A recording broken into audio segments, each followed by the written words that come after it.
Teman-teman pengen cerita, aku cuma pengen satu tanya nih Pak, gimana sih caranya bikin jalan tol itu gimana? Ini buat anak-anak muda, kan pasti juga jadi knowledge juga Pak. Susah nggak bikin jalan tol? Apa suka dukanya? Harus berapa tahun? Gimana cara prosesnya? Bener, karena kan kalau aku yang tahu ya awam gitu, tahu kalau misalnya jalan tol itu kan dikira hanya pemerintah yang bikin gitu. Iya, aku taunya pikir gitu, juga pemerintah. gitu. Tapi aku tahu waktu itu pas aku pernah lihat di satu media sosial, Ical, Pak Yusuf Hamka sama Mbak Fitri lagi naik sepeda untuk ngecek jalan tol. Jadi aku tahu, wah ini ternyata punya Pak Yusuf Hamka. Di sini nih. Gimana sih Pak caranya? Bukannya jalan tol itu pemerintah yang bikin biasanya?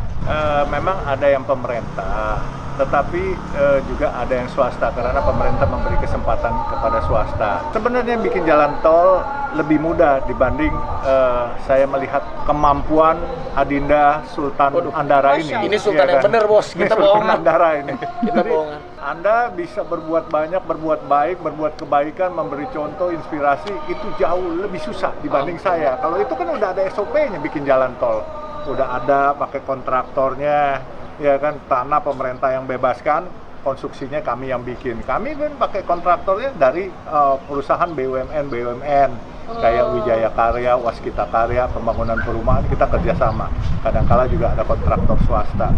Ya memang bisnis jalan tol ini ngeri-ngeri sedap lah.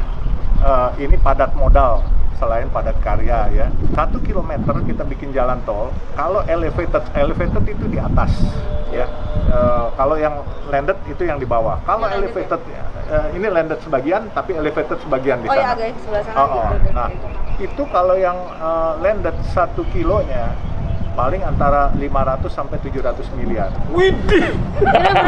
Iya. 1 kilometer Pak? Iya. Nah, 1 kilo, aduh, saya pusing. Itu. Saya gimana? Jadi kalau yang elevated, kayak kita mau bangun nih Harbor 2 dari Tanjung Priuk sampai ke Pluit 9,6 kilo. Waduh, Investasinya 16 triliun. Jadi per 1 kilonya kurang lebih hampir 1,6 triliun. Nah, itu karena memang di atas kita dan itu harus menahan beban buat truk yang besar-besar, kontainer, supaya tidak terjadi kemacetan lagi orang-orang yang dari pelabuhan keluar sampai ke Pluit nanti langsung dia ke Cigading semua itu. tuh, jadi kalian itu kalau bayar tol, memang bayar tol itu wajib hukumnya karena bikinnya aja mahal. Jadi teman-teman harus tahu tuh triliunan. 1 kilometer aja bisa 500 sampai 700 miliar yang landed. itu yang landed yang di bawah ya, Iya. yang di bawah ya. Kalau yang layang itu bisa lebih mahal lagi Pak. 1 triliun sampai 1,6 lah. Nah, jadi kalian jangan pikir, waduh, tol mahal, tol Pikirannya main mahal. doang kali ya. Enggak juga. Dan ini juga balik modalnya lama ya Pak ya. Lama, 15-20 tahun aja kalau udah balik modal tuh udah bagus. 15 sampai 20 tahun. Kalau balik modal. Saya punya di Surabaya udah 30 tahun belum balik modal. Nah, jadi kita tuh harus berterima kasih sama keluarganya Pak Yusuf Hamka nih. Karena beliau salah satu keluarga yang memang mendedikasikan karirnya, bangunannya untuk bisa digunakan oleh umum. Karena kan kalau bangun jalan tol itu bukan sekedar minta orang bayar, tapi kan mempermudah kita juga. Gitu ya kan, orang yang tadinya jalannya jauh kayak kita nih.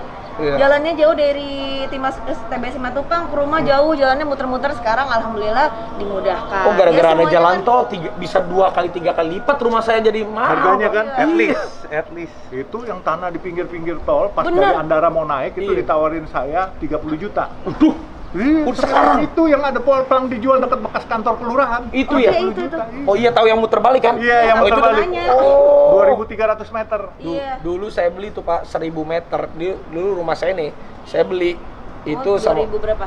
enggak, beli pertama 1000 meter itu tahun 2010. 2010 ya? 2010 itu 6M Pak. Itu 1000 meter udah sama bangunan tapi belum interior, belum lain-lainnya. Sekarang 10 tahun kemudian ini 2021, semenjak 1 tahun tol ini jadi, kemarin aja udah ada yang nawarin rumah saya 1000 meter itu Pak ditawarnya 35 miliar. Hebat. Alhamdulillah. Itu hebatnya Pak. Itu rezeki anak soleh. Makanya Masya Allah. kita nih sebagai saya kebenaran saya Muslim, Iya. kalau menghubungkan daerah-daerah terpencil atau menghubungkan antar daerah itu pahalanya luar biasa. Masya Allah. Gitu. Dan yang aku dapat cerita dari, kan kita kan waktu itu sempat ngecek-ngecek kan di sini ada beberapa bangunan yang dijual, terus kita ngobrol kan sama bapak yang di depan rumah itu, terus bilang, iya kita kemarin kena katanya ganti untung kan? Ganti- Ganti untung. iya. Tapi kan biasanya kalau kita dengar yang namanya penggusuran kayak gitu-gitu kan suka gak fair. Tapi katanya Masya Allahnya kalau ini itu sangat amat fair dan bagus. Wih, Gitu, ada yang kemarin kita aku dengar bebaskan cerita. 25 juta per meter. Iya. 25 Kemarin- juta? Iya. Wah, ini berarti Cerita nggak si menyiksa rakyat istrinya. kecil, ini top. Bukan Istrinya saya. Bapak. Ini pengusaha bukan top. jasa saya, bukan Loh kan jasa Pak saya. Pak Yusuf dong ngomong. Bukan, jasanya Pak Jokowi. Oh iya, Pak benar. Jokowi, Pak Jokowi. ini luar biasa. Iya, benar. Karena Pak Jokowi itu tidak mau sengsarakan rakyatnya dengan menetapkan harga seenaknya. Pak Jokowi dan Menteri PU Pak Basuki memberikan satu arahan harus ganti untung dengan memakai appraisal. Jadi tidak berpatokan dengan NJOP PBB. Tolong di price pasaran di sana berapa itu. Makanya Bukan main asal. kita bukan. Nah, zaman Pak Jokowi ini luar biasa lah dan banyak yang diuntungkan. Jadi ini knowledge-nya buat teman-teman. Bayar tol itu kenapa harganya sekian? Karena juga investasinya sekian. Dan juga ini yang bikin aja belum tentu 20 tahun balik modal ya, Pak. Ini kan tahu pendapatan tidak ada PPKM aja, pendapatan kami bayar bunga aja kurang. Bayar bunga aja kurang. Kami bayar bunga satu bulan 30 miliar. Bayar bunga? Iya, utangnya 3 triliunan untuk bangun Jadi ini. harus terus Terus. cicil. Jadi nyicil juga Pak ya? nyicil. Nyicil juga. Tuh, yang bangun tol aja nyicil guys. Jadi kalian itu kalau bayar tol ya memang ya sekarang harga tol segitu. Ya kalau maksudnya sesuai dengan kemampuan ya, balik lagi ya kan Pak. Iya. Kalau mampu mau lebih gampang Naik mungkin tol. naik tol. Mungkin kan kadang-kadang banyak juga value-value ya intangible value kayak waktu bersama keluarga yang Betul, sebenarnya ya. kita pengen waktu lebih cepat. Lumayan sebenarnya kan kalau ibu bapak bekerja setengah jam itu buat anak-anak kan lumayan sebelum tidur, jadi naik tol ya bayar gitu. Tapi hebatnya gue pengen tanya sama Ical nih. Ical, lu jadi anak seorang Yusuf Hamka, Pak Yusuf Hamka, beban nggak?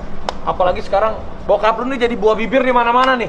Habis kemarin ngobrol di tempat jadi di Kobusher, wah benar-benar menguak banyak yang jadi orang tuh mata tertuju pada Pak Yusuf Hamka. Aku pun jadi tadinya kan aku pikir makanya ngobrol sama Liv, boleh nggak ketemu sama Pak Yusuf ngobrolin jalan tol. Tapi kan seenggaknya ternyata Pak Yusuf Hamka ini memberikan kontribusi yang banyak untuk Indonesia. Di Jakarta ada jalan tol, di Surabaya ada. Lu sebagai anaknya ada terbebani nggak? Beban sih nggak ada ya, tapi soalnya kan udah dari tahun lalu emang bokap udah sering viral segala, jadi kayak udah selalu viral, jadi udah biasa aja. Cuman ya, jadi banyak teman-teman sih yang sebenarnya nanya ini bokap kok viral mulu, kenapa gitu loh. Cuman banyak yang bertanya-tanya melulu.